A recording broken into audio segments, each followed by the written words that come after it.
Good evening. On behalf of the commissioners and staff, I would like to welcome you to the July 28th, 2022 City of Roseville Planning Commission meeting. I'd like to ask everyone to please put your all electronic devices on silent at this time. Agendas are available at the end of the staff table. If you plan to speak at tonight's meeting, please complete a blue speaker card and return it to the staff table. As a reminder, Planning Commission meetings are broadcast live and replayed throughout the week on Consolidated Communications and Comcast. I'll now call the meeting to order. Lupe, can I have a roll call, please? Yes, Commissioner Brashears is absent, excused. Commissioner Hagenjos? Here. Commissioner Jensen? Here. Commissioner Pryor? Here. Commissioner Randolph? Here.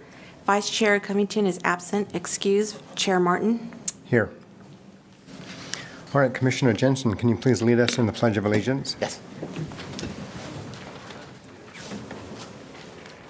I pledge allegiance to the flag of the United States of America, to the republic for which it stands, one nation, under God, indivisible, with liberty and justice for all.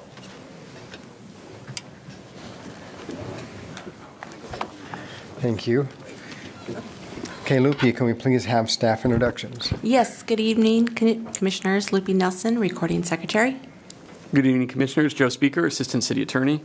Good evening, Chair Martin and Commissioners. Greg Bitter, Planning Manager. And before we go down the aisle, Chair Martin, I just would like to introduce Jessica Lynch.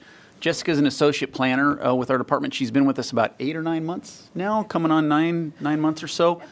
This is her first appearance before the Planning Commission, but she's been working in long-range planning behind the scenes on a lot of our long-range planning documents. So I just wanted to give her a quick introduction at the beginning of the meeting. Tonight will be her first presentation before the Commission. All right. So, thank you for the introduction. Thank you for the introduction, Greg. I am Jessica Lynch, Associate Planner. And I'm Lauren Hawker, Senior Planner. Good evening, Commissioners. Mike Eisen, Development Services Director. Great, thank you. And then next on the agenda is the public comments. The public comment period is a time for anyone who would like to address the Commission on any item not on tonight's agenda. When addressing the Commission, please state your name for the record and limit your comments to 3 minutes. Is there anyone who would like to address the Commission on any items not on tonight's agenda? There's one right there. Okay. You can come on up to the podium. Well, actually, if we could have you come up to the podium for the microphone and record. If you could please state your name and please fill out the blue card, and you do have a 3-minute time limit. My name's Robert Bruce Laycock. I live at 604 Atlantic Street. My family got there in 1913. I know the issue of what we're going to talk about today, the rezoning, is very important. But at the same time, I'd like everybody to know, because most of you already know, we have so many people coming up from the wonderful trail that the city created. We've had guys with machetes, crowbars. One guy started a fire. So I know this is very important about the rezoning and what we're talking about, but hey, this cannot go on.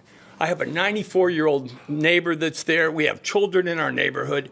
Roseville Police Department is one of the finest police departments in the state of California.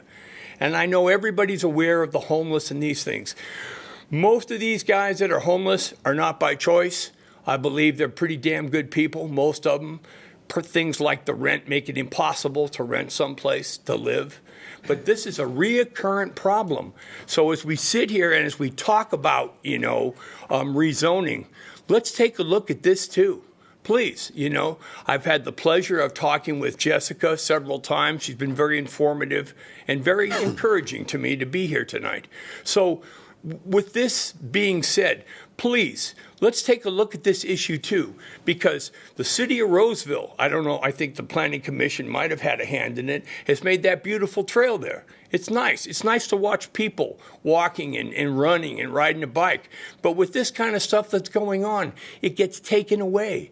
The issue of it, the virtue of being able to go on a nice trail like this, it gets old. When some guy is coming up the weed there right through everything, and he's right in our backyard, he's right on our street. So I think this should be something that should be remembered. And we don't have enough police to take care of all this. But if the city of Roseville, if they're the ones and rightfully so, they did a good job down there. It's very nice on that trail. All kinds of people you see there. It's a nice experience walking on the trail or running, okay? But in this situation here, we're talking about rezoning, but this is an issue that really should be looked at. I appreciate you guys giving me the time to speak. Thank you very much. Okay, thanks. You want me to put this somewhere? On the staff table, please, Robert. Up here. Thank you. Thank you for your comments, Robert. Should we make a note that we need to pass that information on to appropriate agencies? Thank you. Any other public comments at this time for items not on the agenda specifically? Thank you. Okay. Hearing none, I will now close the public comment period. Excuse me. Next on the agenda is the consent calendar. The consent calendar consists of routine items that may be approved under one motion as recommended in the staff reports. However, each item may be considered separately under a request by the audience, Planning Commission, or staff. Tonight's consent calendar consists of 2 items. Item 5.1, the minutes from July 14th, 2022 Planning Commission meeting, and item 5.2, infill parcel 226 condo map for 730 Sunrise Avenue, Building 200. For the record, file number is PL22-0066. Is there anyone on the commission or in the audience who would like to pull an item off of the consent calendar for separate discussion? Okay, hearing none, can I have a motion to approve the consent calendar as listed? So moved. Second. We have Commissioner Hagen-Jost has made the motion, and Commissioner Randolph has seconded the motion. Roll call, please. Commissioner Pryor? Yes. Commissioner Hagen-Jost? Yes. Commissioner Jensen? Yes. Commissioner Randolph? Yes. And Chair Martin. Yes. The motion is approved. There's a 10-day appeal period for item 5.2. Next on the agenda is the request presentations item. So before we begin, I want to review the meeting procedures. First, we'll hear the staff presentation, then I'll take questions from the commissioners. And since this is an information item, we'll then open it to the public comment, and the public will have the opportunity to speak. And then I will close public comment. And then the commission may ask additional questions of staff. And since it is additional, again to say, since it's an information item, there's no need for a motion or a decision on these items. Okay, so first item is item 6.1. It's an information item on the commercial corridor plans. For the record, file number is PL21-0383. Jessica is going to make the presentation. And then Jessica's going to make this presentation, or Lauren? Okay, so either one of you go ahead and... Thank you. All right, so we're here tonight. Jessica's going to be giving the bulk of this presentation because she's the one been doing a lot of the work and a lot of the, as the gentleman indicated, a lot of the person-to-person communication with folks on the phone. So she will be giving the bulk of the presentation tonight, but I wanted to just pre-frame the conversation we're going to be having. So moving on to the workshop format. All right, so as you indicated, this is an informational item. This is not a public hearing. You won't be asked to make any decisions. What we're here to do tonight is provide information about the project and then provide a forum for community feedback and your feedback as we think about next steps. We'll provide background and context, then we'll discuss key features of the preliminary draft specific plans, and we'll be discussing some sort of key discussion items we want to highlight based on community feedback. Following our presentation, we'll see you if you have any questions and then get community input. And what we're hoping is that the input tonight will help us give clarity on what revisions folks want to see included in the next draft of the specific plans, which will be the public hearing draft. So with that, Jessica's going to take it away. Thank you very much, Lauren. So we're here to talk about three separate specific plans. We've got quite a bit to say. So the first question that we want to answer is why here and why now? First of all, years ago, the city went through a process of setting up revitalization plans for Riverside and downtown, and we've seen those be very successful. We've seen beautified streetscapes, public amenities, thriving businesses, and new housing to support those businesses and keep eyes on the street, which reduces illicit activity. Based on the success of these plans, City Council made working on further commercial corridor revitalization plans a council priority back in 2019, and then part of the city's strategic plan. As we began looking at locations where we could revitalize and get a lot of bang for our buck, these 3 corridors jumped out at us as opportunities because they're connected to the city's downtown and to each other, and because they each include major gateways into the city and to downtown. These corridors may be people's first entry into the city's core. They are also part of established areas that could benefit from reinvestment, and there are many opportunities here to realize quality of life improvements. City Council's decision to consider planning activities in these areas was also influenced by several controversial infill projects in these areas, including the proposed Dutch Brothers coffee kiosk at 1017 Douglas Boulevard and the Old Town Lofts at 241 Nevada Avenue. The Dutch Brothers project was ultimately denied, and the Old Town Lofts project was approved. But the message that staff received from the public was that there was a concern about these sites developing one by one without a cohesive plan for the overall area. We think it's important to note here that with these projects, the existing zoning on those properties actually allowed those uses.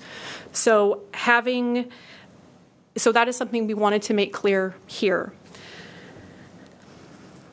So we'll emphasize this a couple times tonight. And we want people to understand that most of the land identified in the corridor plans is already zoned multifamily. And so apartments are already allowed on those properties, whether or not this project is approved. And that's true of the commercial property as well. Multifamily is allowed with a conditional use permit, but this project would allow that development of multifamily housing by right without an additional permit required. The difference is that we're proposing some streamlining for both multifamily and commercial improvements if those projects meet more specific design standards that we're adding to the plan. As for why now, part of the reason is that after identifying commercial corridor revitalization as an important priority, the city sought and received state grant money for planning efforts just like this, enabling us to move forward with the project, which the city was planning on doing anyway, at less cost to the city's general fund, saving our taxpayers money.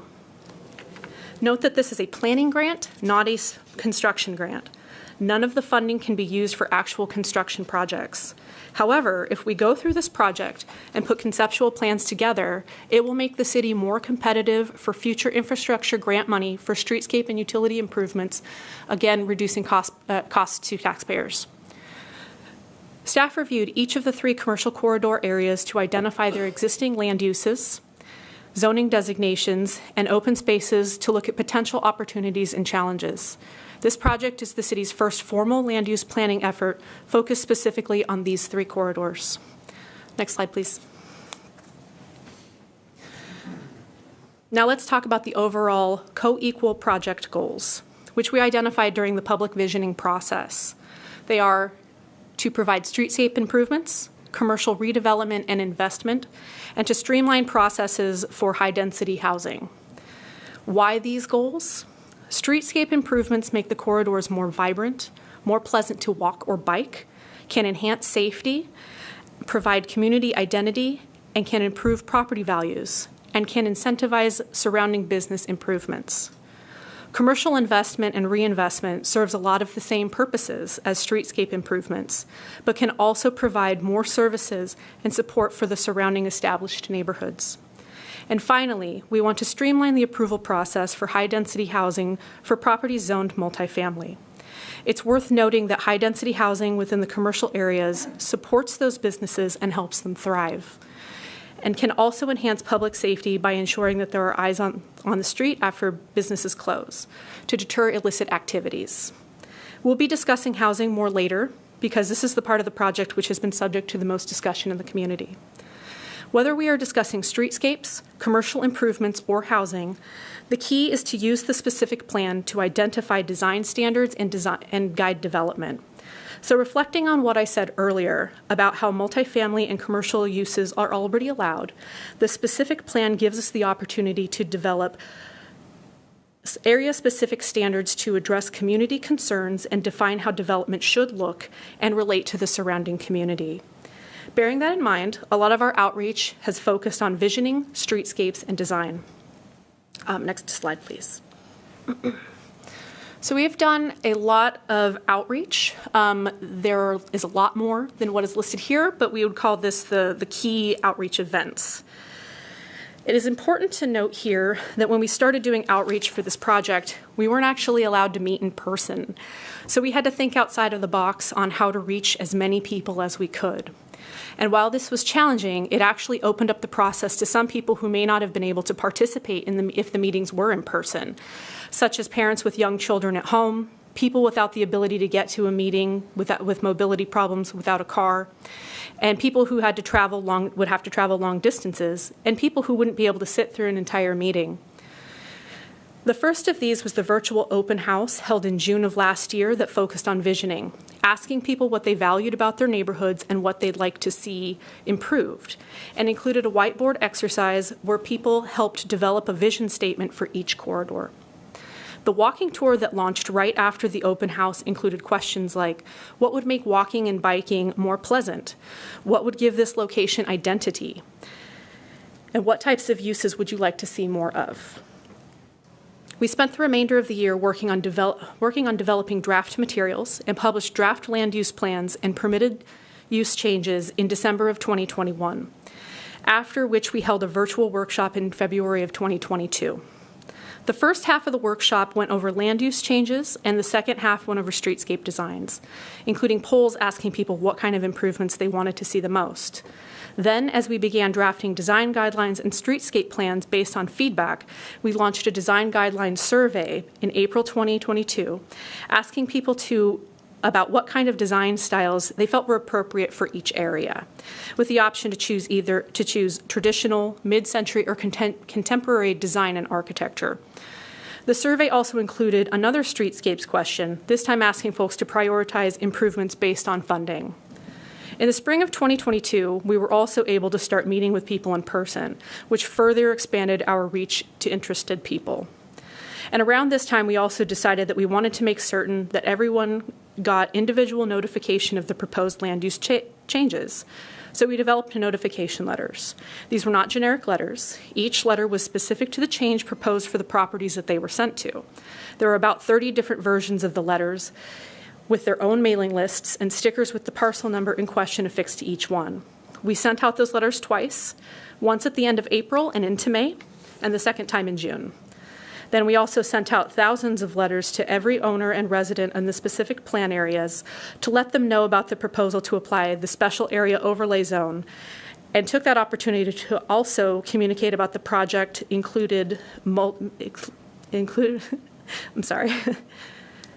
took the opportunity to also communicate that the project included making multifamily housing a permitted use in commercial zones by removing the requirement for a conditional use permit, as well as technical studies that would support the development of up to 850 units of multifamily housing distributed throughout all three of corridors.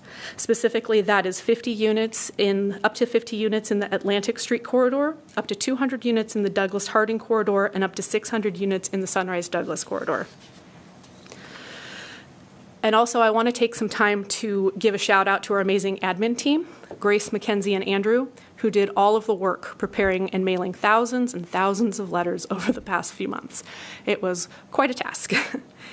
And to summarize the overall effort, outreach of this project kicked off with over 9,000 brightly colored postcards sent to not all property owners and residents within a half-mile walk of the project boundaries.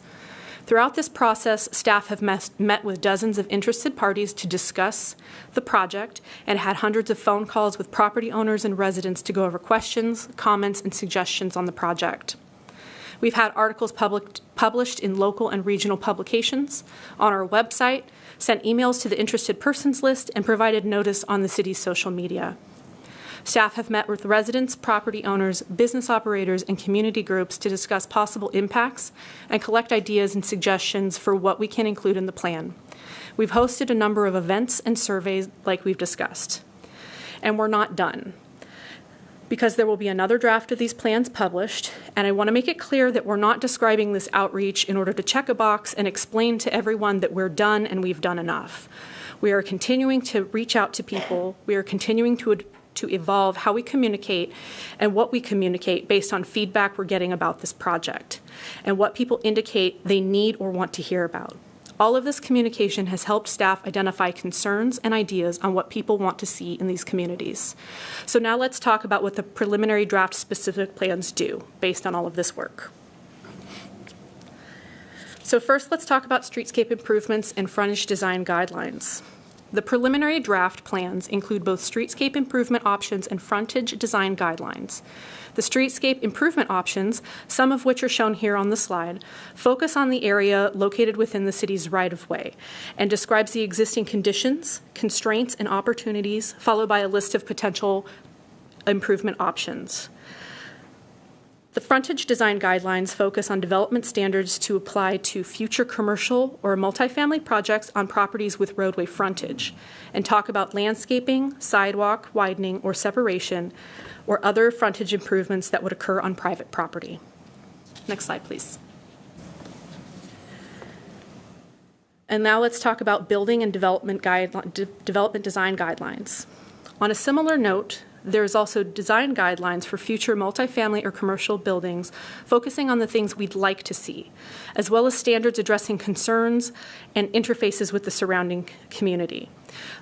Here on the slide, you will see one example that is about a step-back rule requiring multifamily buildings located within a certain distance of single-family properties be no more than 1 story taller than the adjacent home. You can see that it kind of steps back as you get further away from the single-family property line. Another standard would be to avoid connection of new roadways or driveways onto existing local streets when there is a collector or arterial already available. Next slide, please. So we wanted to give you an example of what we have, some of the conflicts that we have. In terms of land use, we're doing 3 general things. Mostly we are correcting land use to be compatible with the existing zoning. You can see here in this example that in this particular property, this entire property is zoned multifamily, but the existing land use is split between high-density residential, business professional, and low-density residential, which can create some bureaucratic and administrative barriers when it's time to develop. For some properties, we are proposing to change the underlying zone district, and we are proposing to replace the many planned development ordinances, or PDs as we call them, with a standard zone district. A lot of the corrections we're making, and this has led to a lot of confusion about the project, is to change the land use to high-density residential wherever the existing property is already zoned multifamily residential. A lot of people didn't know that these properties, many of which already have 1 or 2 homes on them, are in commercial use, wherever the existing property is already zoned multifamily residential. A lot of people didn't know that these properties, many of which have 1 or 2 homes on them, are in commercial use, were already zoned multifamily. So there's a conception that we are converting those areas to multifamily to build apartments because the land use correction is to high-density residential. But what we're doing there is fixing an inconsistency between existing land use and zoning. Property zoned multifamily is allowed to be developed with multifamily today and should not have a low-density residential or commercial land use designation. That's an error which exists because a lot of these areas are older, and this was done at a time when there were a lot of inconsistencies. So we're trying to fix that. Now there are properties where we are proposing to change the underlying zoning, and we will highlight some of those in just a bit so we can discuss whether or not we want to continue with those proposed changes or keep them as they currently are. Next slide, please. Then on to planned development zones. PD zones, as I mentioned before. This is basically an old zoning designation that we no longer use, where instead of using a citywide zone district that's consistent, each property or group of properties have their very own ordinance. These are often unclear, not very transparent to owners or interested people. This here is an example of what a PD can look like. So by and large, we are proposing to replace the planned development zones with standard citywide zones to make everyone's lives easier. As you can see here, this is PD 16, located at the corner of Sunrise and Douglas. And basically all that it says is that we've changed the zoning. It doesn't give any guidance on what that means, so it can cause a lot of confusion. Next slide, please. Next, let's talk a little bit about the unit capacity studies. And this is one of the areas where there's been a lot of confusion. We estimated how much multifamily growth we thought could be accommodated within each planning area by looking at vacant and underused properties currently with commercial or multifamily zoning. This wasn't looking at areas to rezone so that we could accommodate more housing. This was looking at existing properties and their zoning today and figuring out how many units could fit if folks brought forward projects like the Nevada Street Lofts. We estimated that up to 50 units could be accommodated in the Atlantic Street plan area, up to 200 units in the Douglas Harding plan area, and because of definite interest by a developer on a specific property, we estimated 600 units in the Douglas Sunrise plan area. Then to provide a comprehensive planning and streamlining, instead of addressing these things project by project, we had utility studies prepared based on these estimates to make sure that there is capacity in the utilities. So in total, that's up to 850 units across all three plans. Again, it's not that these units would have been prohibited if not for this plan. The vacant and underutilized sites we examined to determine capacity were all sites with an existing multifamily zone or commercial zone. What the plan does do is provide streamlining in a few ways. One, the utility capacity studies that have been done up front. So as long as a proposal is within the amount of units assumed by the study, they won't need their own study, thus reducing processing time and cost. Two, a proposal will still need some level of design review per the specific plans. But if they qualify, it will be a less costly permit, and if on a commercial property, multifamily residential won't also need a conditional use permit. And three, we will have corrected land use consistencies up front. So that part won't need to be done as part of the development project. Because normally we look for an applicant to correct something like that themselves on a project-by-project basis. And this would normally cost additional time and money. Now, in exchange for the streamlining, projects will need to conform to the design guidelines and standards set in the specific plans. As we've mentioned, these standards are tailored to the areas to address concerns specific to these communities. To implement these standards, the project includes applying what is called a special area overlay zone district to all of the properties in the plan areas. This overlay is added to the existing zone district. It does not replace it. So for example, if a property is zoned community commercial, then it would be zoned community commercial / special area. All this does is point you to the specific plan for design guidelines, which supplement or replace the citywide community design guidelines in recognition of the unique character of each of these plan areas. Next slide, please. Now let's talk a little bit about what the project does not do. Based on the concerns that we've heard, we want to make sure to emphasize some things. The project does not approve any given site for development. It streamlines some processes, but some level of design review would still be required for projects before anything could be constructed. On a related note, the city would not be building anything. When or whether a site was developed with a commercial, residential, or mixed-use project would depend on the property owner and market conditions. The project does not allow any homeless shelters and does not require all of the housing units be affordable or low income. The project also does not make single-family homes illegal or what we would call non-conforming. Next slide, please. We've also heard a lot of concerns about concentrating high-density residential within these corridor areas. So we wanted to provide a little bit of context. This is a map of the entire city, and the areas in green are the high-density residential sites, both planned and existing. A lot of people have asked, Why is the housing going here and not in the western developing areas of the city? And the answer is that there's actually quite a bit of multifamily housing planned in those areas. All of the newer specific plan areas in the western area of the city are designed so that approximately 30% of the units are developed at densities of 13 units per acre or higher, which is the city's definition of high-density residential, and this is typically apartment development. And a further 30% of the units are developed at densities of 7 to 12 units per acre, which is medium-density residential. This is usually small lot or attached single-family development like courtyard-style homes, townhomes, or similar. So 60% of the units built in the western area of the city are not low-density residential. We are not concentrating the city's higher-density land just in the older infill areas of the city. Next slide, please. And now we're going to get to the items that we want to make sure that we get some feedback on. First, you'll see this is a map of part of the Atlantic Street corridor, and we have a few questions, items for discussion that we'd like to pose. First, labeled as 1 on the map, is an area located on Wills Road that is currently zoned for industrial uses. This is where U-Haul is currently constructing a storage facility, and there is an existing auto body repair shop. Staff proposed rezoning this area to general commercial to give additional options for future business opportunities at this location, and would use the specific plan to allow for the continued operation of the light industrial uses currently occurring here.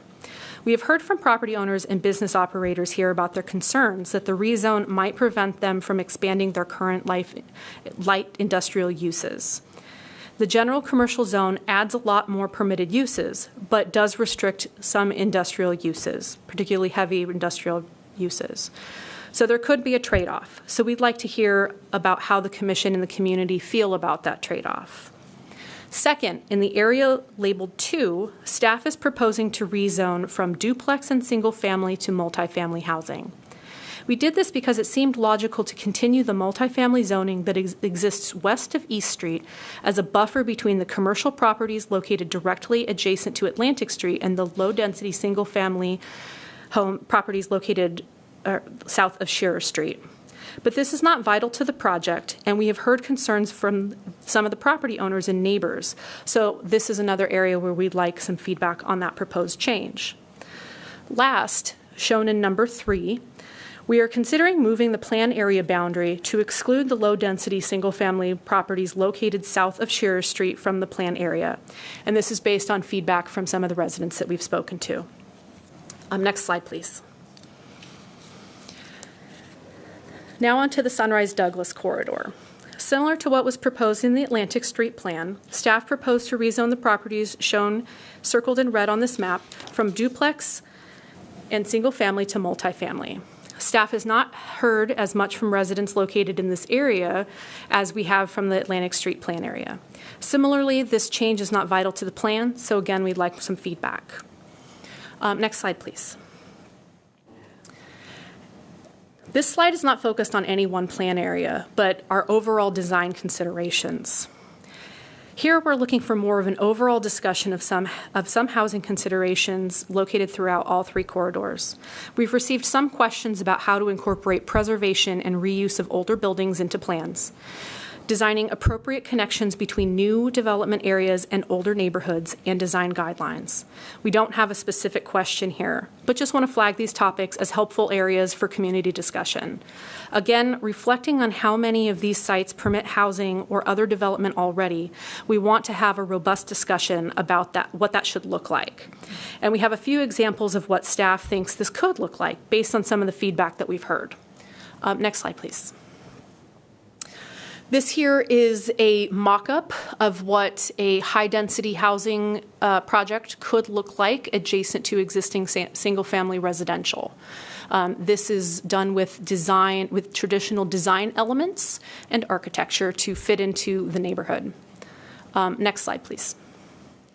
This here is an example of a horizontal mixed-use project that includes some commercial located on the left side of the screen and an apartment building on the right side. And with that, I will turn it back over to Lauren. Okay, so that's the end of the presentation portion of tonight. I appreciate your patience. After community discussion, we can talk about next steps, but just so folks know, we'll be publishing a revised draft of the specific plans, so there will be opportunities for more review and comment in the future. Just to recap, because we covered a lot, development in these plan areas is allowed on a lot of these properties, so we've been focusing on defining a cohesive plan for how that potential development should look. We've also included some streamlining as an incentive for people to improve their properties, combined with some more detailed or location-specific standards to meet. We work to keep this presentation focused, so there's plenty more we can talk about if anyone has questions or wants to know more. And lots of people also had concerns or questions that we didn't go over in the presentation, some of which weren't directly part of the project, but affect their quality of life, and they're concerned about what impact the project could have. Other concerns we didn't cover include things like crime, homelessness, changes to state housing laws, and property or taxes or values. And some people have lived here a long time and just don't like the changes they've seen in Roseville over that time. This whole process and what effect that might have can be confusing and worrisome to folks, and we understand we need to work hard to try and communicate information in non-technical ways, which is one reason why folks are encouraged to contact us. We will respond and are happy to chat with you, and our conversation may change both what's included in the project and also how we talk about the project in the future. So with that, I would turn it back to the Commission for any questions you may have. Thank you, Lauren and Jessica. We appreciate the discussion. Commissioners, are there any questions for staff at this time? Yes, I have a question for staff. Thank you very much for your presentation. There was a lot involved, a lot to digest in it. Yes. I have a question. How were the boundaries set for each of the corridors? What were the criteria used for setting the boundaries at the very start? And what gives the current boundaries? Yeah, so for Douglas Harding and Douglas Sunrise, the boundaries were based on picking up all of the commercial property along those major roadways, plus any existing high-density residential property or property, right alongside those commercial properties, or I should say multifamily properties and properties right along there. For Atlantic Street, we went all the way into the open space, mainly because the open space area right now has a low-density residential land use designation. Speaking of land use designation conflicts, it should have an open space designation, and we saw this as an opportunity to correct that. And similarly, when we were looking at the neighborhood around there, a lot of those are older lots, and they don't actually meet the single family, the R1 development standards. They're smaller than they should be. The houses are closer to the street.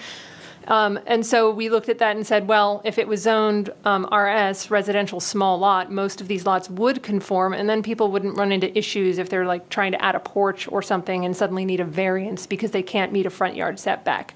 However, we did pull that, made that a revision. We pulled that out of the project because we heard a lot of concerns about that zoning change. So the current draft of the zoning maps shows that maintaining is R1, which is why we're now talking about just moving the whole boundary of the specific plan back up to Shearer Street, because if we're not changing anything in there, then there isn't a lot of point, in our opinion, of having it inside the plan boundary. Okay. So I understand that the maps were based on the zoning, the particular zoning. How would that reflect in reality when you come into these separate areas? If it's just based on a map, like how will it relate to the other areas that are on the border and the other side of it? Will there be a big visual difference in streetscape and? In some, depending on the properties. I mean, because these are older areas and sort of developed on an ad hoc basis over time.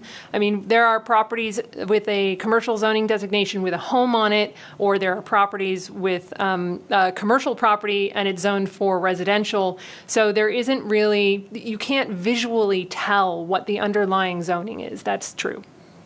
But when this plan is, if it's ever eventually built out, will you notice a sudden change in the road surface and the? No, definitely not in the road surface or anything like that. Okay. And honestly, in a lot of areas, no, I wouldn't necessarily expect you to know that because, if you've got these smaller properties with single family homes on them that have been zoned to R3 this whole time, like we said, somebody could have proposed an apartment project on that long before now and hasn't because there's just really no incentive to do that. It's a small property. So we wouldn't expect to see radical changes just because we're fixing the land use there. Okay. Thank you. Commissioner Pryor, just so I understand your question, though, do you mean things like the visual streetscape elements, like when you drive down Riverside, you know that you've entered the Riverside Gateway specific plan area? Yes, that's what I mean. Yeah. And why was that boundary? I just wanted to make sure I clarified the question. Place? I'll let Lauren respond to the question. I just wanted to clarify it. Yeah, that's what Yeah, I I mean, asking. in some ways, I would expect you would in that sense, in the sense of streetscape updates, because there will be design standards and conceptual streetscape plans that begin at these plan boundaries. So you might, as you drive in, notice a visual change on the streetscapes as maybe sidewalks get a little wider or become separated over time, obviously. This isn't something that will happen tomorrow. And that's what I'm asking, where are those points chosen on the road? Say you're driving up Sunrise and then suddenly it changes. Okay, so a lot of the boundaries were determined based on other existing specific plan boundaries. So right on one side, we've got the downtown specific plan. And then in the Douglas Sunrise, there's actually also a specific plan east of the project area. And then otherwise, it was just based on looking at where natural breakpoints were. Like, so for Douglas Harding, we stop at Lead Hill because that's where sort of a natural breakpoint. Similarly in Douglas Sunrise. So we were looking for natural places where it would make sense for that to end. Okay, thank you. I've got a couple of questions. I want to kind of follow up on this in terms of the Shearer Avenue breakpoint that you're talking about. The homes that you would be excluding, or the area that you would be excluding, you don't feel that they would, I mean, one of the benefits of what's being built into here is the streamlined development process. You're not anticipating that people in those areas that are excluded would sometime down the road take advantage of that? So the streamlining is for multifamily and commercial development, and since that's all single family, there isn't really any streamlining for that kind of, that's, just building permits. There's no entitlements required for that. One of the biggest advantages, though, is that it does clear up nonconformities with respect to setbacks, lot coverage requirements, and things like that. We often get requests from banks, associated with mortgage refinancing, asking us to write a letter saying that they comply with the zoning, and we'll have to qualify that by saying that, well, they don't meet setbacks, but they're legal nonconforming, and there's all these caveats. By changing the zoning to RS, it would clear up, it would resolve a lot of those nonconformities, and the title clouds, if you will. Okay. But it's certainly not required. And then I think I heard that on the plan that there's no area designated for affordable housing, but there still is the 10% overlay. In other words, of the 850 units anticipated, 85 of those somewhere in the plan would be Correct. affordable. We did maintain, the city's general plan includes a policy for 10% affordable, and we've carried out the intent of that policy into these plans. Yeah, I just have a couple quick questions. It looks like what's being proposed is really a cleanup of a lot of the land use issues, along with some design guidelines to go along with it.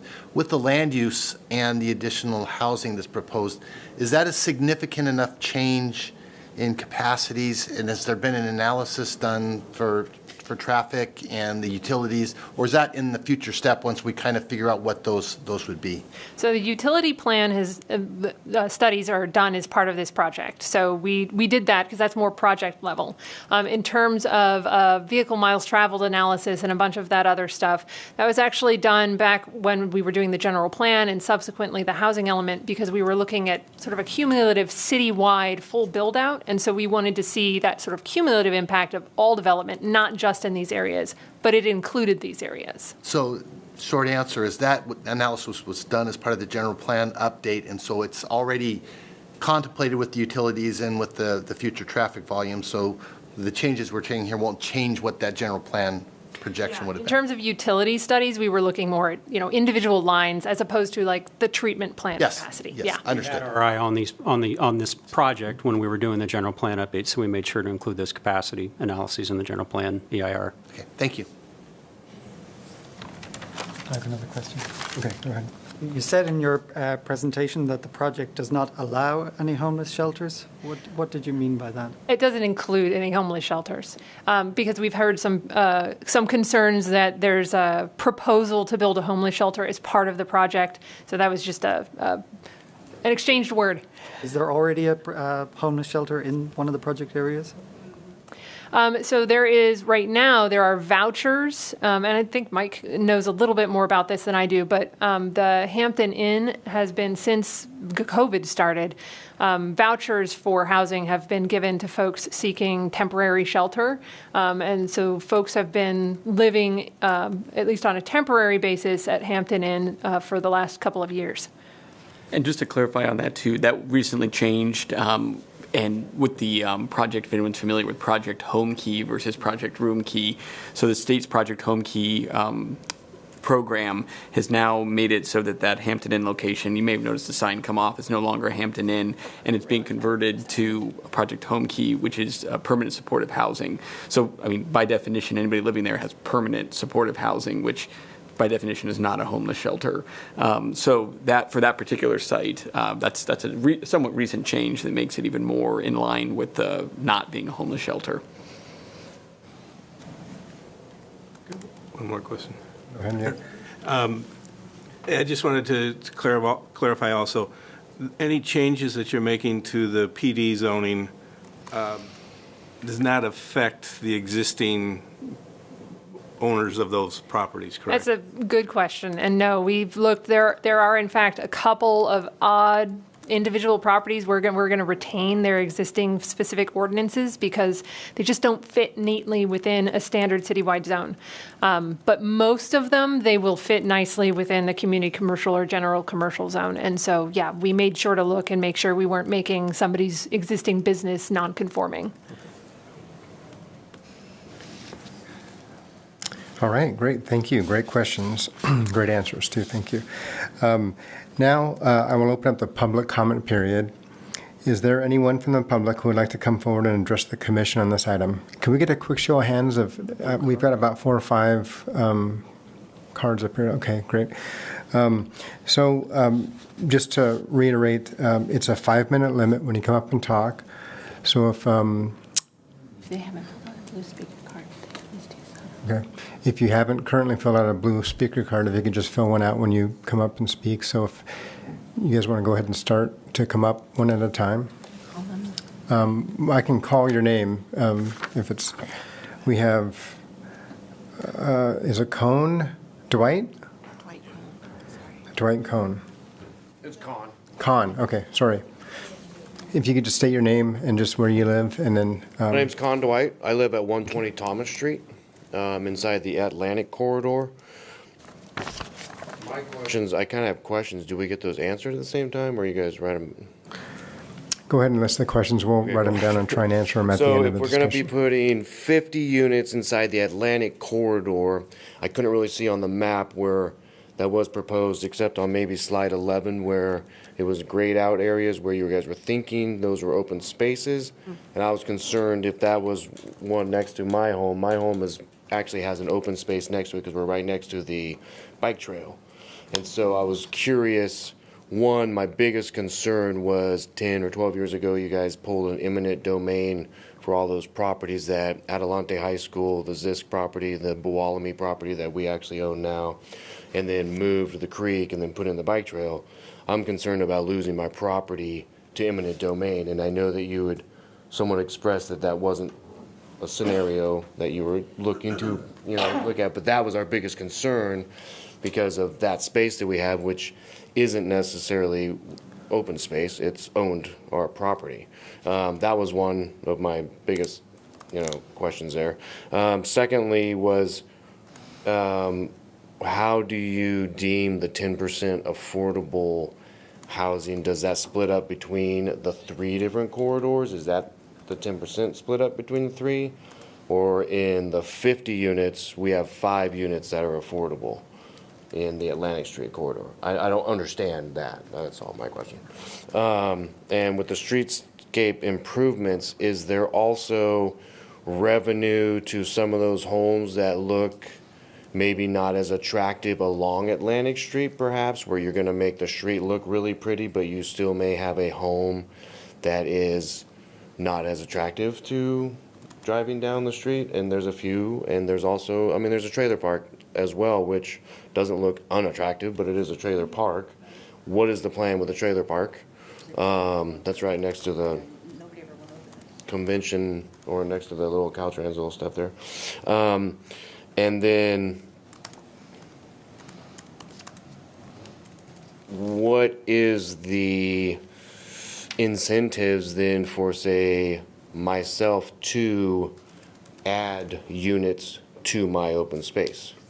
And is that something that we discuss? And then the last statement really is, with high density, there is no parking in our neighborhood now. And so, I mean, if we're to increase the high density, holy cow, I mean, I don't know where all these cars would go. I mean, as it is right now, people randomly park in our neighborhood in front of our 94-year-old lady's house that we don't really know who they are.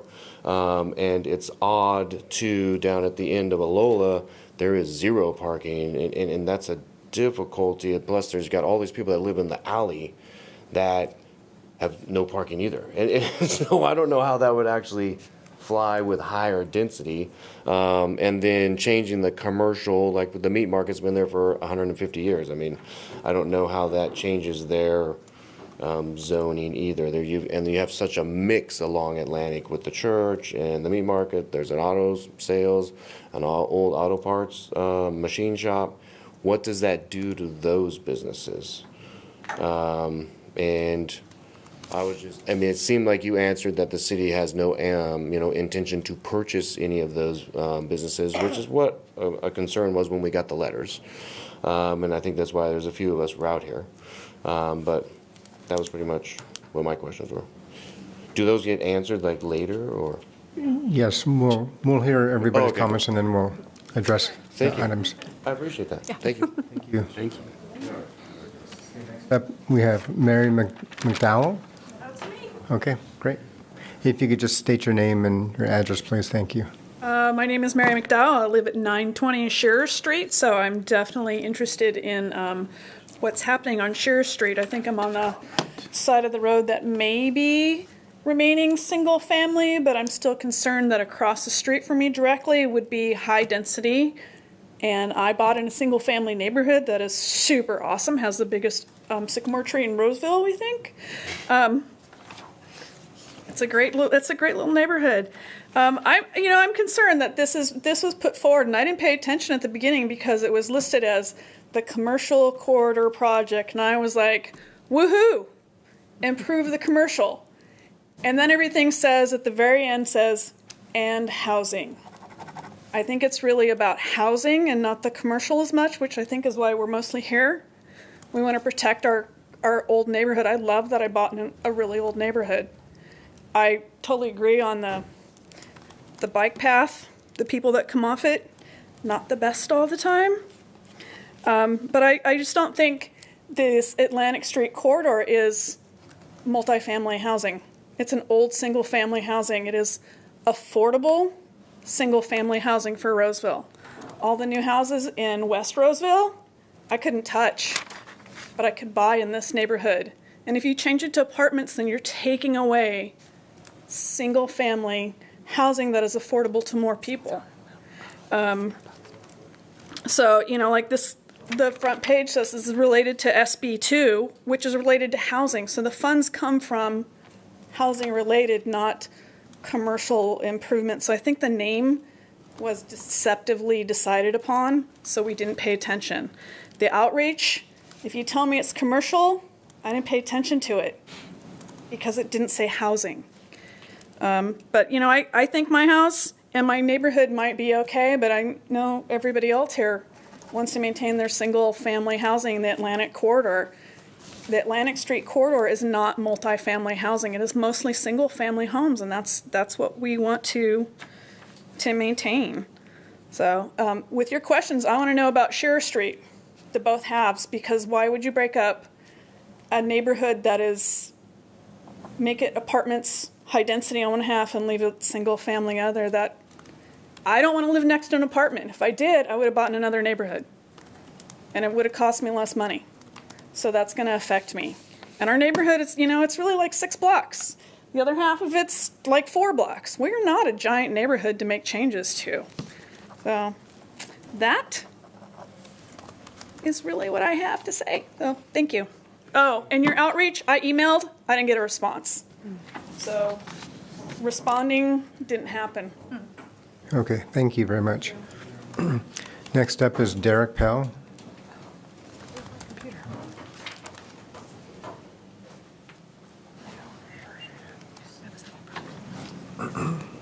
Hi there, my name is Derek Pell. I live at 175 Park Drive, so in the Folsom Road neighborhood. Thanks for staff for putting this together and the commission for having this this forum. I'm going to focus mostly on Douglas Harding because I'm most familiar with that, but in general, I think most of my comments apply to all the specific plans. I'm highly supportive of the plan to create more infill housing. The buildings are close to the street. Mixed use, having mixed use walkable areas are great. I really think the city should be applauded for this kind of long-term strategic planning. The plans say that the Douglas Harding area is one of the lowest greenhouse gas areas in the city, so this is really the perfect area to double down and invest in sustainable growth. Dense infill housing close to amenities is both the most environmentally sustainable growth option as well as the only fiscally responsible growth option for continued growth in the city. Dense mixed-use people-scaled land generally has a higher tax base per acreage, partly due to not having vast swaths of unproductive parking. It doesn't require new roads, new substations, new water pipes necessarily, so they all degrade over time and take our money to maintain. Staff took a lot of input on the design guidelines, and I really think the resulting design guidelines blend well into the area, specific Douglas Harding, talking about having gabled ends. It looks nice. I thought your rendering in the presentation, I thought they all looked quite pleasant, actually. My general concern with the plan revolves around the lack of vision for what the road system is going to become. This plan is a long-range planning document and generally does well with land use objectives. But what is the vision for transportation options to support the intensified land usage? The plan clearly states that a goal is to create urban, walkable, bikeable areas, and also that these corridors were developed during the 50s when non-auto modes of transportation weren't particularly considered. Yet there is no proposal to improve the physical street condition to lessen the auto-centric nature of the transportation in this area. I fully understand that street configuration changes are expensive and they take a lot of time to plan, and that there's some urgency to get this plan through to comply with housing element.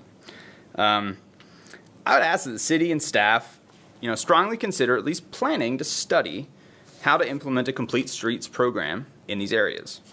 Such improvements could be sidewalk widening, consistent sidewalk widening, lane narrowing, and creating safer intersections. I think I didn't really consider how terrible it is to walk along a 5-lane road with a 4-foot sidewalk until I had a kid, and you have a stroller and a dog and your wife. It's a whole thing. And biking along these roads is practically suicidal in some places. I think also the city should at least consider how to connect these areas. How do you connect Douglas on one side of the freeway to the other side of the freeway without trying to kill yourself on a bike or walking across the freeway on-ramp? I fully acknowledge these are very long-term things, but I think there should be some plan in a long-term planning document to consider how to get that done. I'd also like staff to consider, connections to adjacent neighborhoods, to involve modal filters to maybe prevent auto traffic, but not pedestrians and cyclists. These already exist elsewhere in the city. I go through a number of them on my bike ride to work, and they're great for promoting, non-car-centric modes of transportation. In conclusion, I support dense infill housing in Roseville. I think it's the way to go to meet our housing needs, but I think that without street configuration changes, it will be hard to achieve the full goals of these specific plans. I had a couple questions that I thought might help some of the other ones. Is medium residential apartments? Is that townhouses? What does MDR look like? And then is the RS zoning, that's still single-family housing, if I remember correctly. I think the U-Haul area would be nicer to have some more general commercial things, not industrial. And I don't live in the Atlantic neighborhood, so I don't particularly feel like I can comment on that a lot. So thank you very much. Thank you. Next up is Seth Tanzi. No, that's No, no. Well, I have to read off of this. Do I have to hand this to you first? Well, my notes are on this. Oh, well, hang on to it. You can give it to us later. Okay. Yeah. Sorry. Oh, you're fine. I'm Seth Tansey. I have property on Sharon Way. Fairly new to knowing this project was going on. I actually did write some of the people in this room, and I did get a very prompt response, so thank you. Some of my concerns were related to zoning versus use permit and what the difference was, and I found that zoning was the meat of my concerns, not necessarily use isn't as important. Comments, I love the plan. I think it's a great idea. I love what's happened downtown over the years, and I think that's brilliant, and so more, that's great. I didn't get to participate much in the public comments on the design criterion and continuity that has been brought up. What we saw was neat, but I think less restrictive is better than more restrictive, in that I think someone did a nice job writing about how the communities have evolved over the years, and I think that you should show some respect to all the different designs and not necessarily show concern for a set criterion going forward that might be restrictive to investors and builders. And so I think some mid-modern's great. I think some traditional's great. I think some modern's great. And I think that can actually butt up against some other uses of the property in a grand way without being restrictive to developers. I have great concerns about the housing problem like everybody else in the city. And I think a voucher program is a lot better way to deal with low-income groups in the homeless rather than designing housing around those groups. And so I think that makes more economic sense and more financial sense to have everybody involved rather than concentrating different groups of people within the community without influence from others. So that's my personal opinion in my studies, and those are my comments. Thanks for all you're doing. Thank you.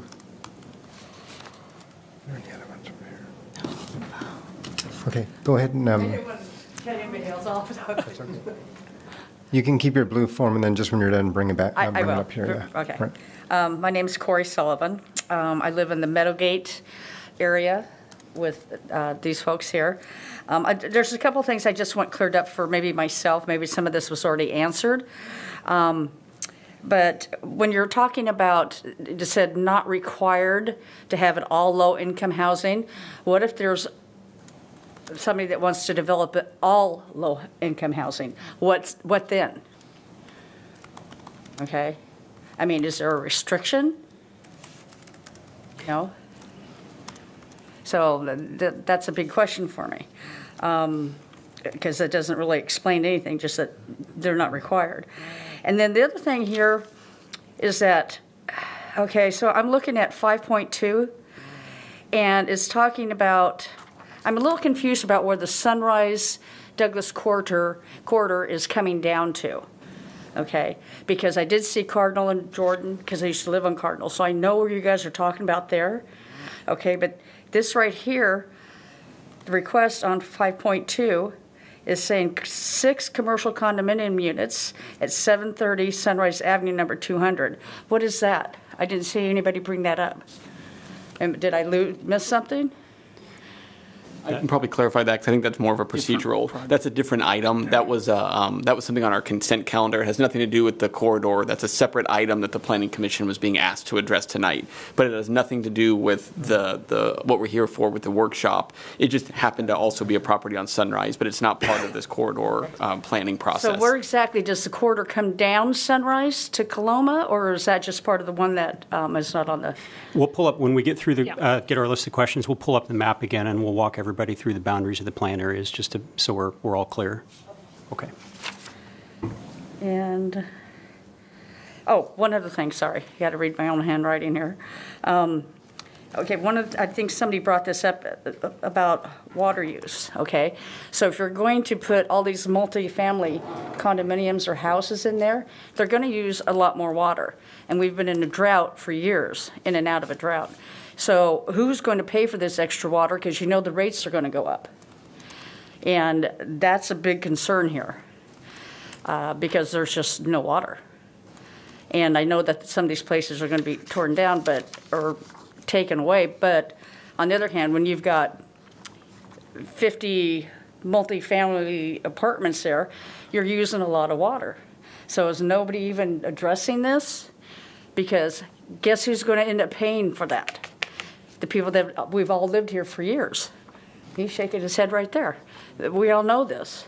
So it's like nobody's addressing our financial concerns either. So anyways, thank you. Thank you. Were there any other people who would like to speak tonight? Oh, he, You want to speak again? Oh, we have you again. Yes, please come back on up. Yep. Oh, yeah. State your name as well. My name is Robert Bruce Laycock. I live on 604 Atlantic Street. There's something else here that it was slightly touched upon. With multifamily housing, it increases the traffic. Our neighborhood on Atlantic Street, we don't have anywhere to park. I'm looking around at my neighbors, and they don't have anywhere to park. So we build more buildings, more homes, okay, and where are they going to park? Now, if you look upon Atlantic Street when it's connecting to Vernon Street. I was speaking several months ago with Heather Chang, the city engineer, and I was talking to her specifically about how dangerous that area has become. With the curve there, you've got the locomotive, which I'm happy to say my great-grandfather helped build at one point. And at this point, we've had a lot of wrecks in cars. Last summer, we had a poor old lady. She ended up impaling her steering wheel. She flipped. Now, the city has taken steps. There's a 25-mile-an-hour zone, the lights all around it. But we get more people, and then to me it seems these guys are going to have more cars. So that increases the traffic coming off of Atlantic Street into Vernon. And we have a wonderful restaurant down there right now. People they want to run to that restaurant and they want to cross the street. So we have other issues here. And besides the amount of water that's going to be consumed by more people, and we are in a continual drought right now, all these other cars. And the city engineer and I talked about this, and she was talking about putting in a rotary because the traffic is so bad there. And comes back to one basic thing on part of Atlantic Street and our neighbors. We don't have a place to park right now. And the thought of building more multifamily housing, why? Why do you want to do this to our neighborhood?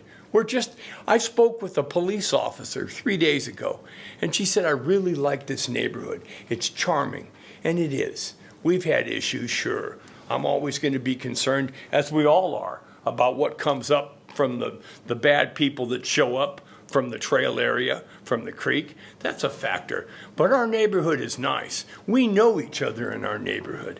We don't have a lot of neighborhood fighting or anything like that. We have a nice little neighborhood.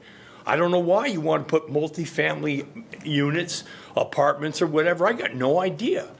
But when that officer and I were talking, she just told me twice, this is really a charming neighborhood. She doesn't have to come there often.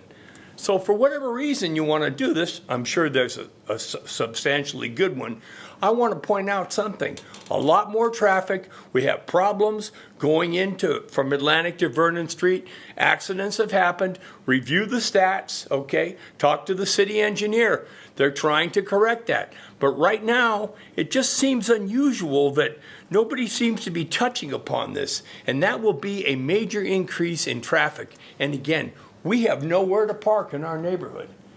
Thank you. Thank you. Are there any more? One more, okay. My name is Donna Puchilowski, and I live on 620 Atlantic Street. So I have concerns about what the vision for Atlantic Street is. I bought my house in 2008, and I bought it prior to what my old neighbor told me was that at one point you could park in front of the house, and our front yards were larger, but then they put in the tree lawn and they put in the sidewalks. We lost the parking in front of our homes, and we lost some of our front yards. And so when the plan states that there's incentives for people to fix the fronts of their property, I have a vision for my house that I'm slowly working on now that my kids aren't home and I have money because I don't have teenagers. I'm slowly putting it into the works, but I'm interested as to what kind of incentives are there. And I'm also interested in preserving the properties so that they're period correct, so that they're, craftsman style bungalows and they're done tastefully and properly. And so that I want to know what kind of incentives there will be. Is it going to be in the terms of grants? Is it going to be in the terms of loans? And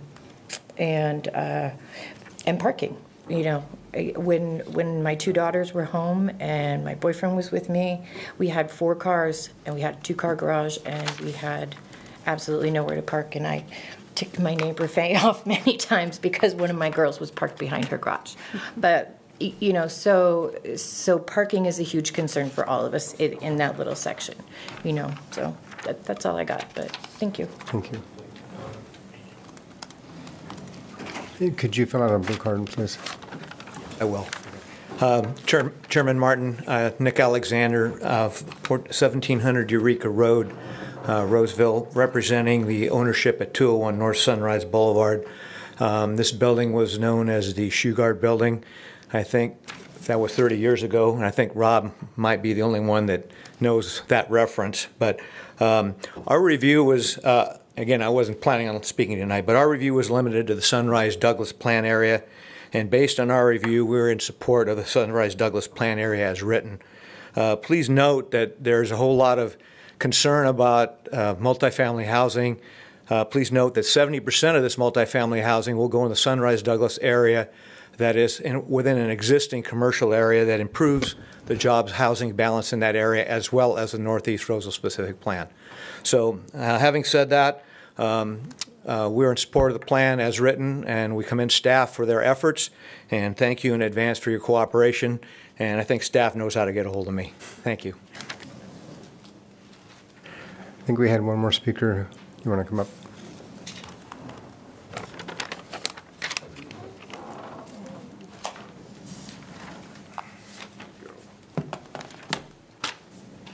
I'll take it. Thank you. Thank you. Okay, Craig, if you could state your name, please. Yes, hi, I'm Craig Garby, live at 1020 Melrose. I'm the coordinator of Support Our Local Area Roseville. Some of you may have seen our website at roseville.substack.com. That's roseville.substack.com. And I'm also the coordinator of the Garbalino Park Neighborhood Watch Group, not affiliated with Arcona, but I'm also the former president of the Hillcrest Neighborhood Association.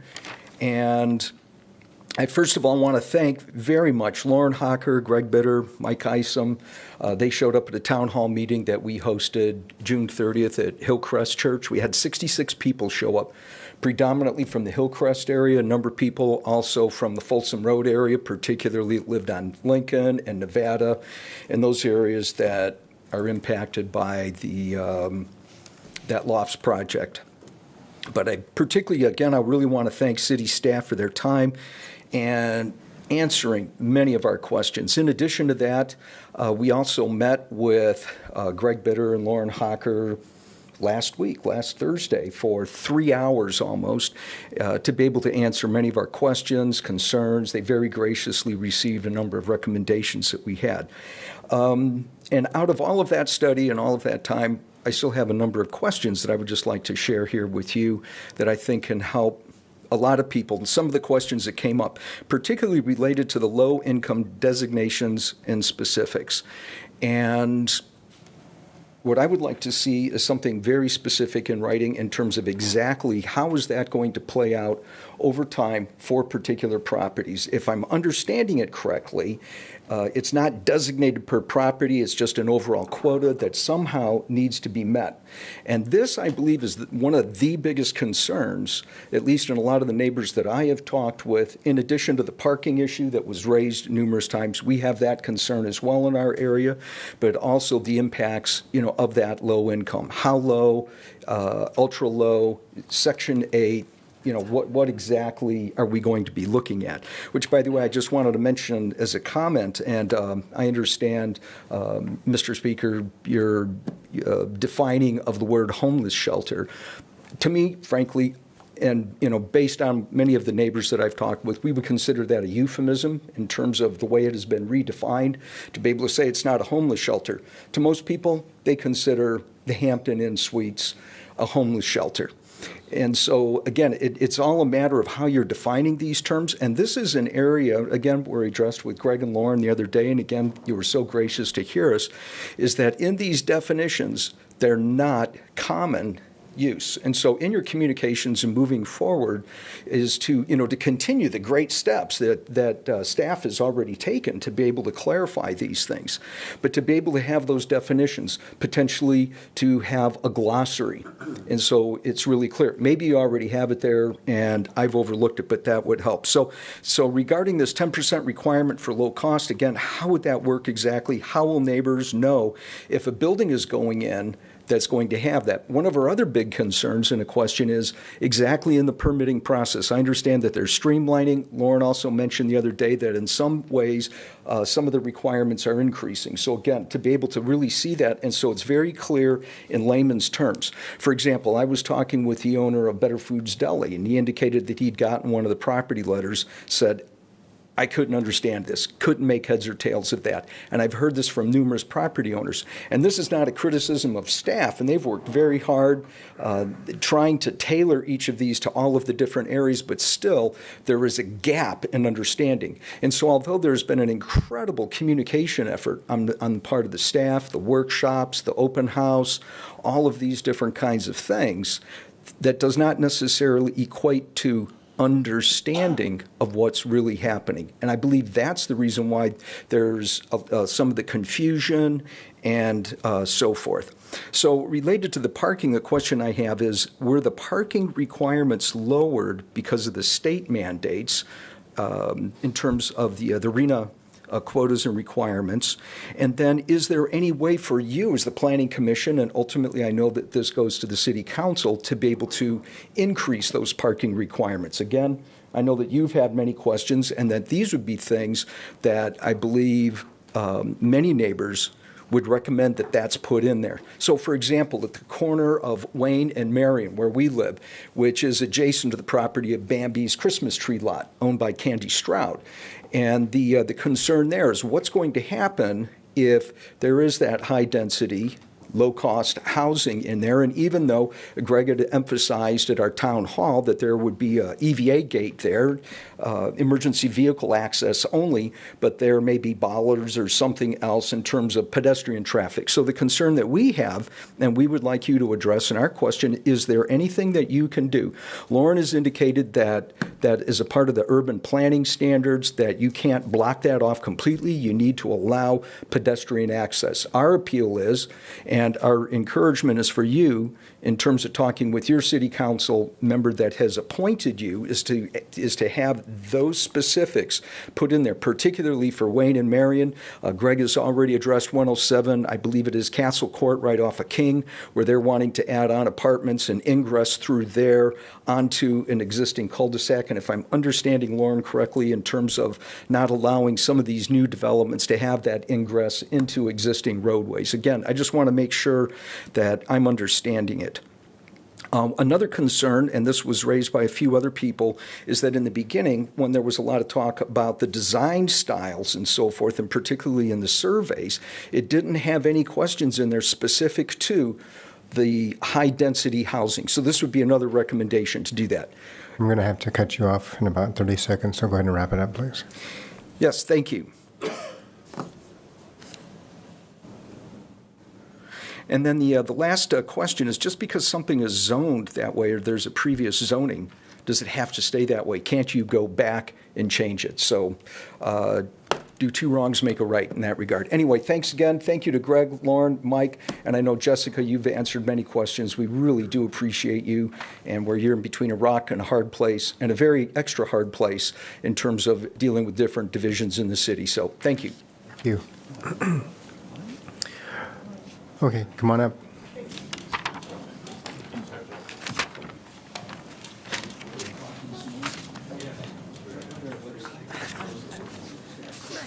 If you have your blue card filled out, could you put it over to Mike, please? Oh, We'll okay. bring it up the side. Thank you. Thank you. And if you can state your name, and just as a reminder, we have a 5-minute talking period. Okay. I'm known to most. But anyway, my name is Faye Sentman. I live at 521 Alola Street. And I am the person who just always knows what's going on. I'm retired. So anyway, we have no parking. When the church has a service this big, no parking. When the meat market has a sale or it's a holiday, no parking. Now, when you took away the parking for the people who are actually on Atlantic Street, you created a whole dilemma for the rest of us. We have like 34 residents in 1 block radius. And we only have 3 people that use their garage for cars. Because there's no storage, they have no front yards, they have no, it's a very small little neighborhood. My house is 100 years old next year, built out of railroad parts from the Pacific Ice Company. So it's kind of historic in a way.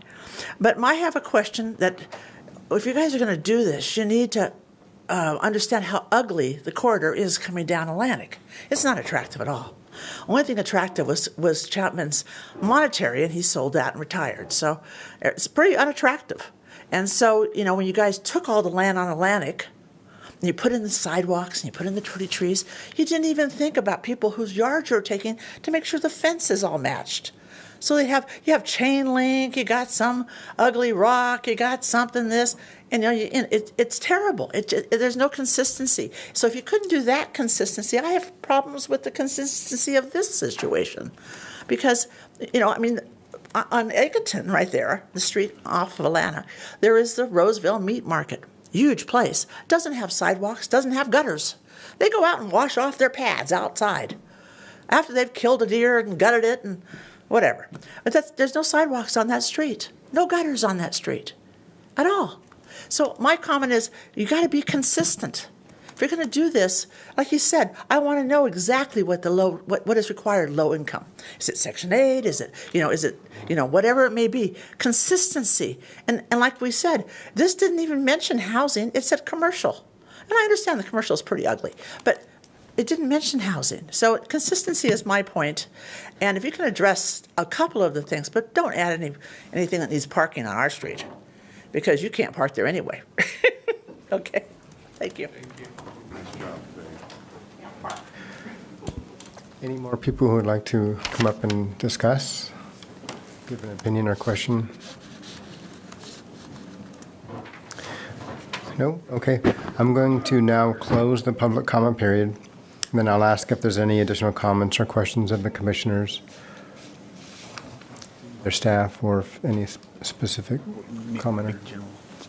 I know there's a lot of questions that the staff will be addressing, so if anybody wants to start some of those questions or have anything that has come to mind from questions, go ahead. Could we look to staff to answer the list of questions that came up? Yeah, This is a starting point. that would be appropriate. I'm gonna start with a big picture answer, and that is, and then we'll probably tag team this amongst all of us, the answers, but. These specific plans, these 3 corridor plans, because they are on older corridors, commercial corridors in the city. That's why they get the commercial corridor designation. This is to facilitate private development. The city isn't purchasing any land to develop anything. The city isn't planning on implementing any eminent domain to develop housing, commercial, or any uses. So that's one of the things we heard early on. I think some folks think that the city is doing this.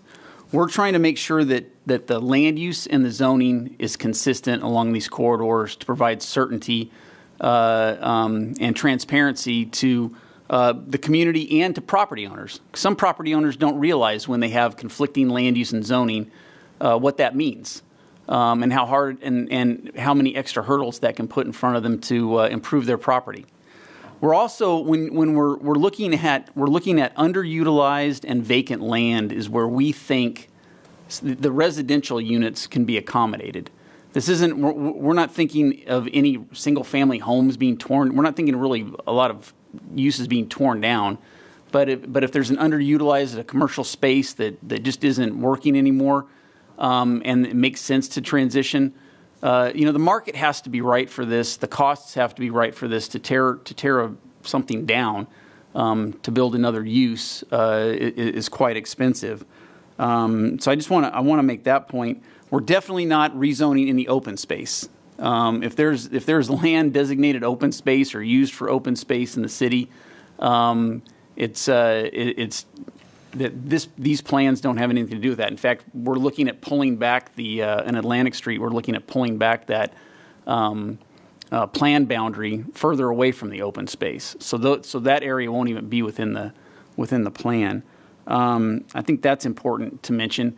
Lauren mentioned affordable housing, and we do have the city's policy is to try and have 10% affordable housing, and that's broken up when people ask for specifics. When it comes to rental housing, that's broken up into 80% and what we call 80%, which is low-income housing. That's 80% of area media income. So you can, I won't do the math for everybody, but I believe area media income right now in Placer County for a family of four is like just north of $90,000. Yeah, just north of $90,000. So that'd be 80% of $90,000 for a family of four would qualify for low-income housing. And then also half of the low affordable housing would be low income, half would be very low income, which is 50% of area media income. So that'd be a family of four making roughly $46,000, $47,000 a year for the household. So that's some of the specifics on that. I'd like to point out that when it comes to affordable housing, the city cannot limit a private developer's ability to build affordable housing. We regulate where single-family housing is located and multifamily housing is located through the zoning ordinance. What somebody wants to rent their units for or sell their homes for, that is not an issue that the city is legally allowed to be involved in. We have certain properties in the city where we require affordable housing through development agreements, especially on the west side of town. The west side, all the specific plans for 25 years have required 10% of their units to be affordable housing. These infill areas, we've never had that requirement.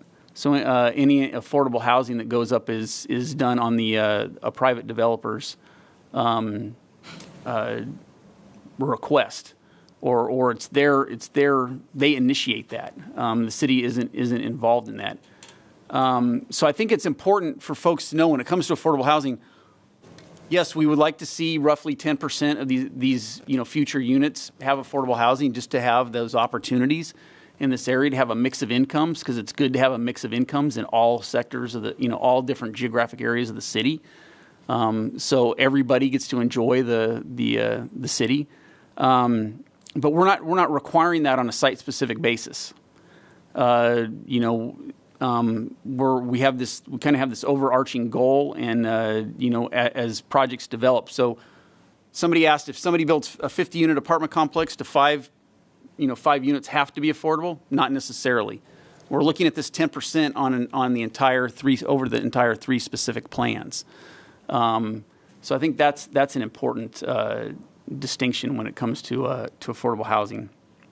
I know Lauren's going to get into some of the more details, but Mr. Garby mentioned, that why can't we change the zoning on somebody's land?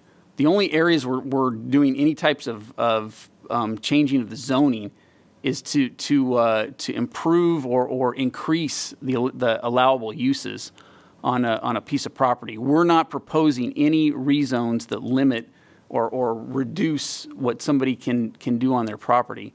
So we have, and I know that the zoning maps will show this, there are quite a few parcels in these plan areas that are currently zoned R3, which is the multifamily zone. In fact, in the Atlantic Street corridor, the north side of Shearer from East Street all the way back towards the west to where it dead ends, that north side is all R3.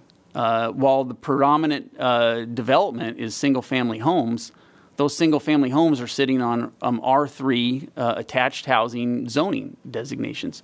So that's what we're trying to clean up as well. And that the same goes for the Douglas corridor. The exhibit that Jessica brought up and our issue with Nevada Street, I think a few of you may have been here for Nevada Street, but the underlying zoning was R3 and the land use was business professional. And that was done at a time where there were some different thoughts on how that corridor was going to develop, and the corridor didn't develop with that vision. So that's why that leftover remnant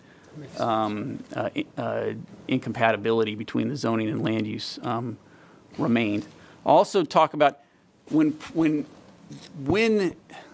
these specific plans are implemented, and what I mean by implemented is when somebody comes forward to do a development, to propose a development on the site.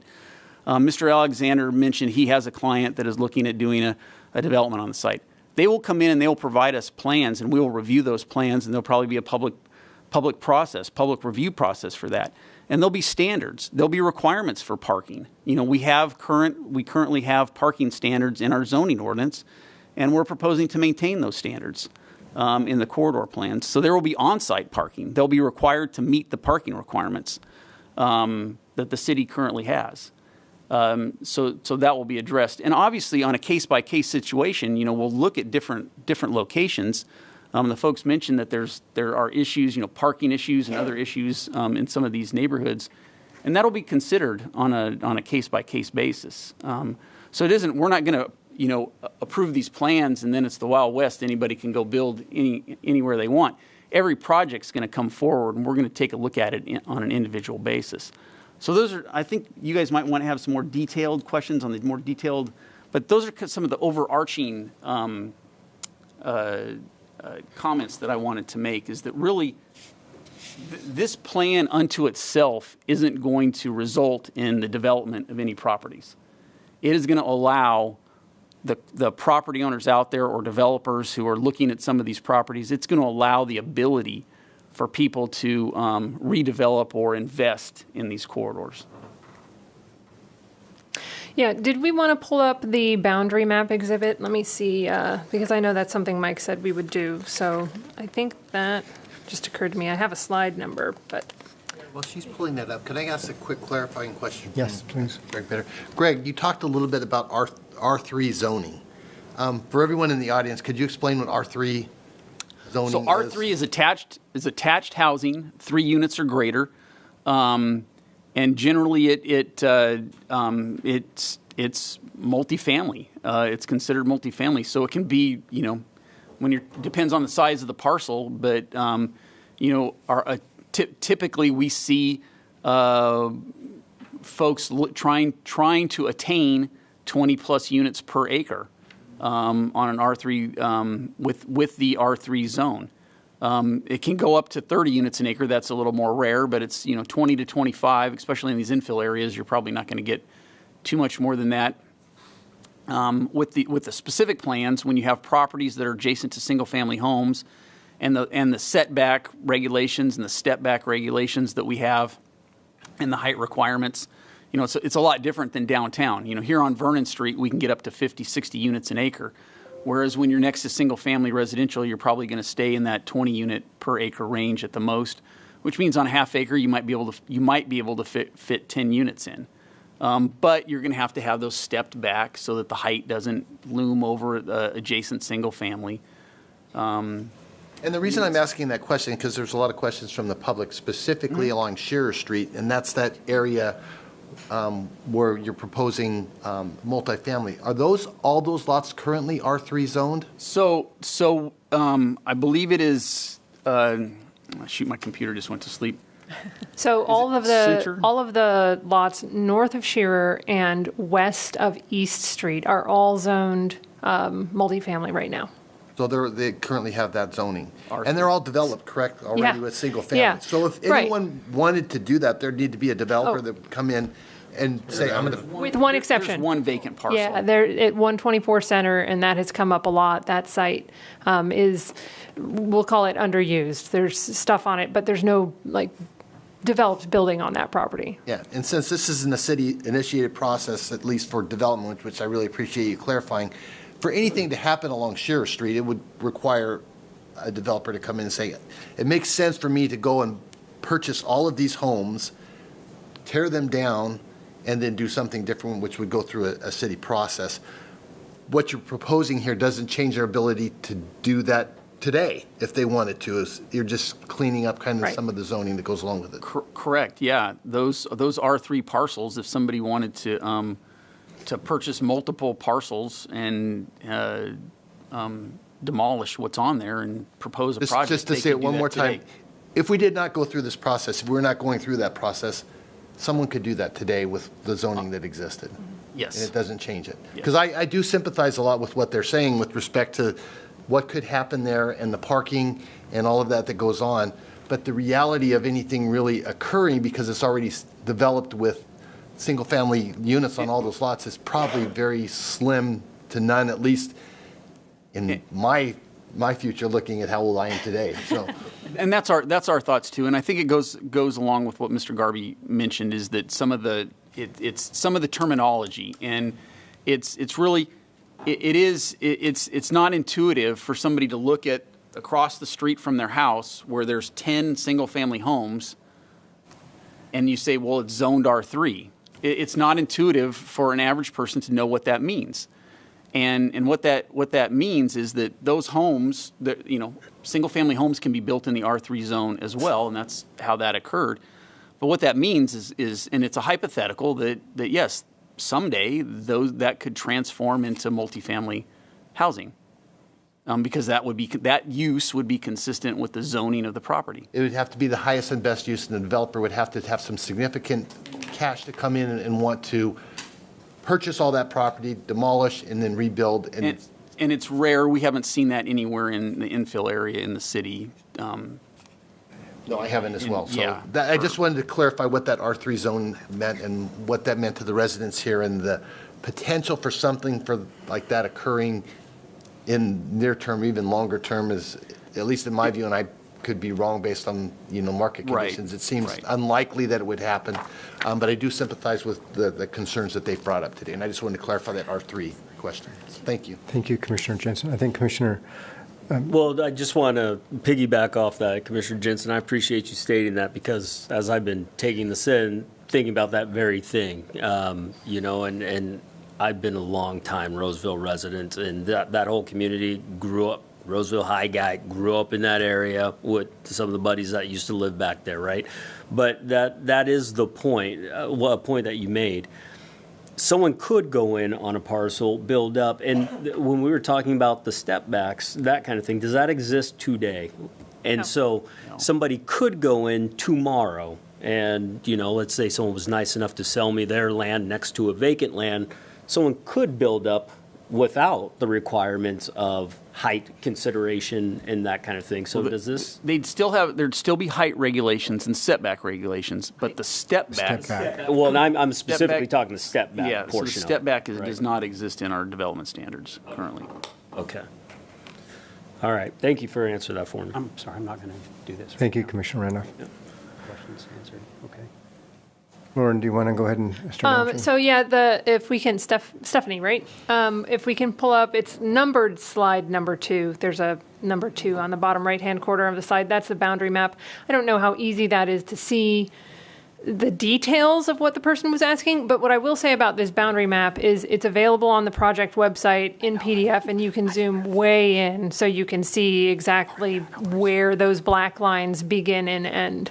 It ends, you were talking about the area by Cardinal Way, so it ends sort of on the north side of Cardinal, whoever was asking about where the boundary ends in that location. And I think we can just keep that up for reference for now.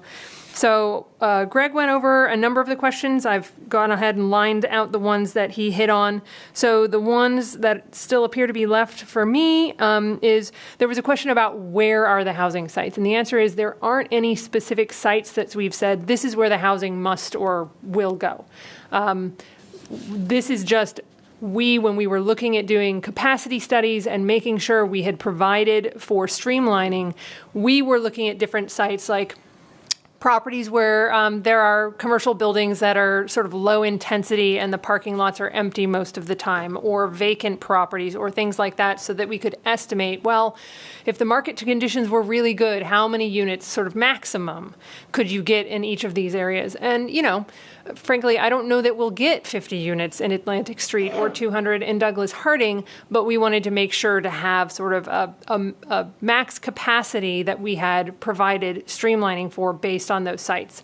But we haven't, there isn't a site where we're saying housing has to go or will go exactly here. It will depend on the property owner and on market conditions and whether or not the existing zone, is it existing multifamily zone or a commercial property, whether or not it's allowed there.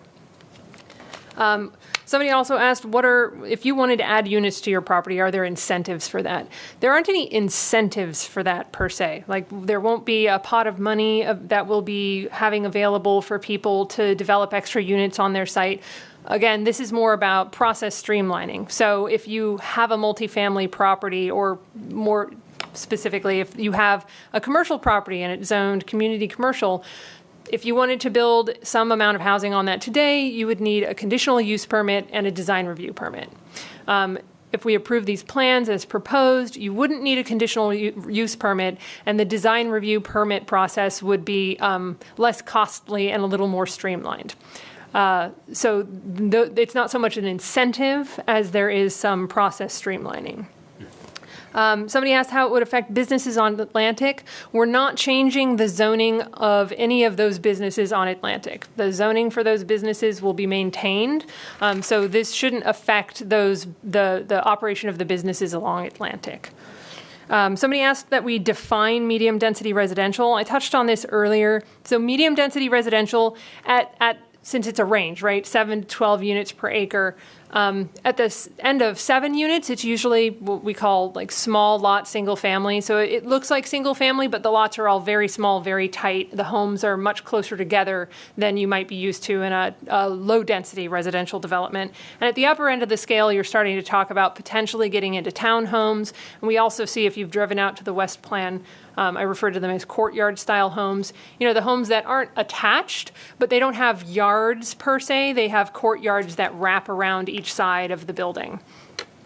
Let's see, pedestrian access into existing neighborhoods. I just wanted to clarify, it's not that we can't prohibit pedestrian. So we have a design standard we've put in each of these plans, as we indicated earlier, because folks were concerned about this, stating that, you know, if there are sites like the Bambi site or other sites like it where you could connect to a local road with an actual roadway connection, we don't want to see that. Those local roads weren't designed to handle, you know, additional influx of traffic, not when South Harding or some other major collector or arterial is available. So it's not that we can't also close that off to pedestrian or bicycle access. It's just that's not consistent with the policies of our general plan regarding connectivity. We would want to see that if a site like that developed with multifamily, that, you know, a parent and their kid living there could easily walk to their neighborhood park or to their school and wouldn't need to route all the way around because there was a block there. So it's not that we can't, it's that as staff, we wouldn't recommend that to Planning Commission. And then we also got comments about water use. And what I'd say about that is that, you know, the utility studies focused more on line capacity. But in terms of overall cumulative water use, the city plans for that on a build-out basis. We don't plan for that bit by bit. As development comes in, our water supply portfolio is based on, and you're required to base it on, absolute full build out of the city. So our water supply portfolio is based on complete development of the entire city, not just, it's not something we haven't considered as we move forward with projects like this. I think that covers all of the specific questions that I noted. Question? All right, thanks, Lauren. Commissioner Pryor, you had a question? Go ahead. Thank you, Lauren, for addressing those questions. I think the main themes that we've seen tonight are people are worried about parking, even existing parking. There isn't enough for existing residents. They're worried about water use. They're worried about affordable housing levels. And the other thing that wasn't mentioned when you were going through your questions was how the roads are going to be used, making them available for pedestrians and for cyclists. And has anyone in planning tried to cycle down any of these roads before and taken their life in their hands? I mean, Yeah, no, because that. Yeah, well, so when we were first starting this process, we definitely have some folks who would be really enthusiastic about what we call a road diet, especially on some place like Douglas Boulevard. And a road diet, for those who don't know, is when basically you remove a travel lane in order to provide non-vehicle travel, right? So you would remove a lane for travel. It would become 2 lanes all the way down Douglas so that you could use that existing right-of-way, since we don't have right-of-way outside of the paved roadway width right now. You would use that for new bike lanes and wider sidewalks and more landscaping. And so that is called a road diet. So we had some folks who were really enthusiastic about that idea and really disappointed the plan didn't include that. And then we had some other folks who were really concerned that we might do that because they were concerned about what that would do to congestion. And they were concerned about what that would do to businesses being able to have people access them and that kind of stuff. So the reason the plans don't include that is because we, at this level, at this specific plan, we are trying to keep it at a more, upper level and conceptual phase.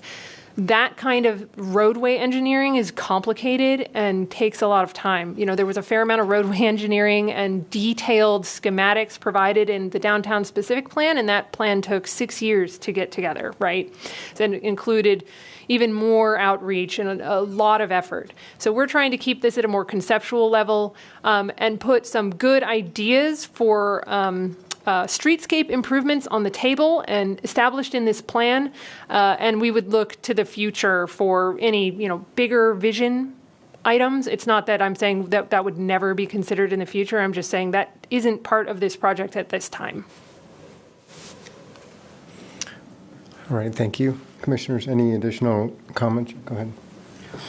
So first of all, I want to start by saying one of the realities that we deal with is that in life every day we're changing, and none of us ever wants to admit that or likes that.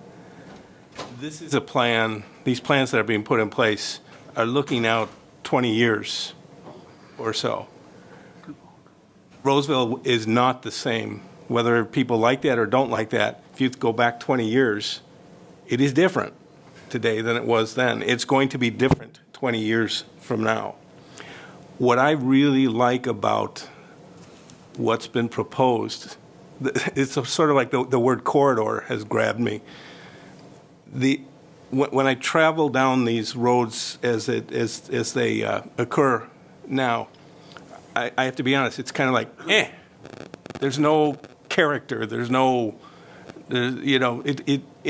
what I see happening with this plan is really this idea of the gateway to Roseville really coming forward. Some of the thoughts that are in the plan in terms of moving the corporate businesses that get developed to the front as opposed to the back there can really change the identity of what's there. And so I just want to applaud you folks in terms of the creativity that you're proposing here, because I think it will have a significant effect on how we think of Roseville as a community. The second thing has to do with housing.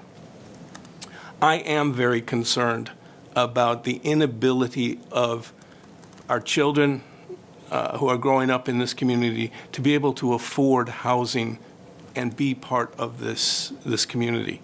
In our own family, I have a son who graduated high school, graduated Wood Creek, 5 years ago, and can't afford to live in this community, and has had to move down to Sacramento and that bothers me.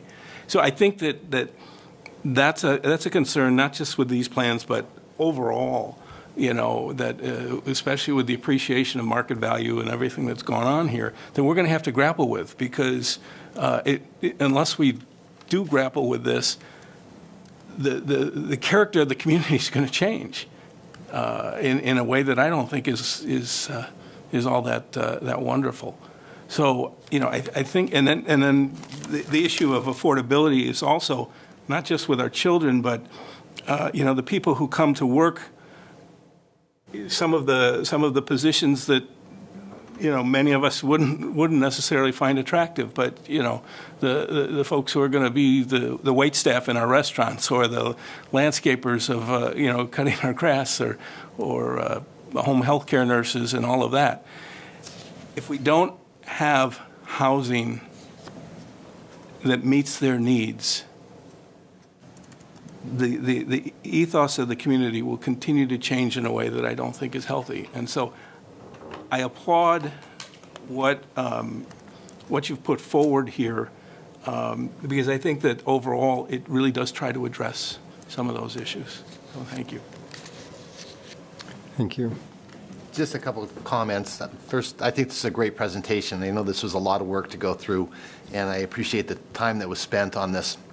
It appears really that the opportunity for the additional housing is really going to come in the commercial areas, because the residential is really already built out with the units on it. So it's, in the commercial centers right there at Sunrise and Douglas, maybe along Harding, where those will probably most likely realize in the future as they go forward. So I hope that alleviates some of the concerns from the folks here. But I also sympathize with that. And if at the end of the day, no change still allows for that to occur, maybe staff might want to consider that we just leave the zoning as is. I think additional conversations with the residents as to what makes the most sense for them is fine.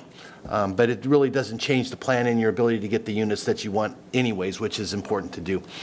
And lastly, regarding the road diets and all of that, because I actually do appreciate that comment. Years ago, we talked about what we may want to do along Harding Boulevard was really the opportune location to maybe look at doing something different along that corridor, because it really does have that nice mix of residential and commercial along that. And maybe that is something the city can consider somewhere down the line. But I agree, keeping this at this high level right now to try and clean up these zoning issues, make it simpler for things to occur in the future that really can help maybe move some form of residential development in those commercial centers by eliminating the conditional use permit. I think that's all good. So I just want to thank staff for those comments, for the presentation tonight. Thank you. Any additional comments, commissioners? No. Anyway, I'd like to just also say thank you for your presentation. It's a really thorough, great presentation. And I want to appreciate everybody who came up and spoke tonight. It's great to hear your voices and your opinions and to get your input.